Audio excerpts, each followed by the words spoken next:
I vowed to transfer schools with my childhood friend when he claimed he was being bullied, but the day before we were to finalize the transfer, he backed out. His friend teased him. Man, you faked being a punching bag just to get rid of Alice Wiley? That's cold. You two have been thick as thieves since forever. Are you really cool with her going to a new school alone? Shane Page brushed it off. It's just another high school across town. Not a big deal. I'm tired of her always being up my ass. This works out perfectly. I stood frozen outside the door for a long time. Finally, I turned and walked away. On the transfer form, I crossed out Othaport High and filled in the international academy my parents had been pushing for. Everyone seemed to forget that Shane and I were never equals. The moment I overheard the truth, my heart slammed against my ribs. In the past month, my childhood friend, Shane Page, had been feeding me stories of being jumped, framed, and humiliated at school. I threw myself into shielding him, but I couldn't block every blow. When it became unbearable, I suggested he transfer schools for a clean slate. That day, he was soaked from a bucket of ice water, his sharp cheekbones ghostly pale.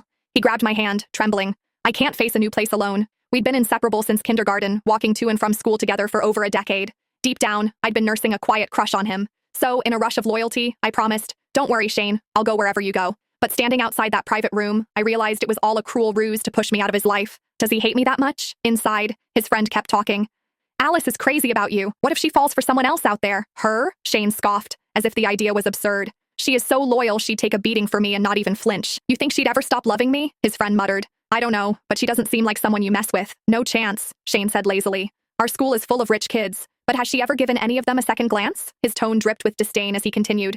She is always up my ass. It's annoying. The room burst into laughter, sharp and mocking. I wanted to run, but my feet felt rooted to the floor, forcing me to endure the humiliation. One guy clicked his tongue. First time I've seen someone push away a girl who is crazy about them. Respect, bro. But if you're sick of her, why not just tell her? She doesn't seem like the type to pester you. Shane frowned. She is too intense. Being straight with her wouldn't be that easy. He paused, then dropped the real bombshell. Besides, Esther gets all torn up whenever she sees Alice. She only feels okay when I'm there to hold her hand. I'm doing this for Esther's sake. Alice will just have to deal with it for a bit. It clicked like a puzzle snapping together. Shane started faking the bullying just a week after Esther Howell was transferred to our school.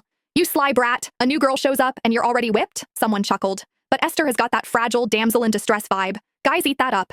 Unlike her, Alice is sharp and always has that icy glare that keeps everyone at arm's length. No matter how gorgeous she is, that's a tough sell. The others piled on, tearing me apart like sharks on a feeding frenzy. Shane didn't stop them or defend me. He even nodded along, agreeing with their jabs. My heart sank into a dark, throbbing abyss. For a fleeting moment, I wanted to knock down that door and demand answers. Why did he lie? Did he feel even a flicker of guilt watching me get hurt for him? Did our years of friendship mean nothing? But my mom's words echoed in my mind. Don't waste energy on pointless battles. People don't turn rotten overnight. In the end, I turned and walked away. The pain crept in slowly. I could have shrugged off a friend's betrayal, but Shane had crossed that line, blurring the boundaries between friendship and something more. That made the cut deeper. The day we agreed to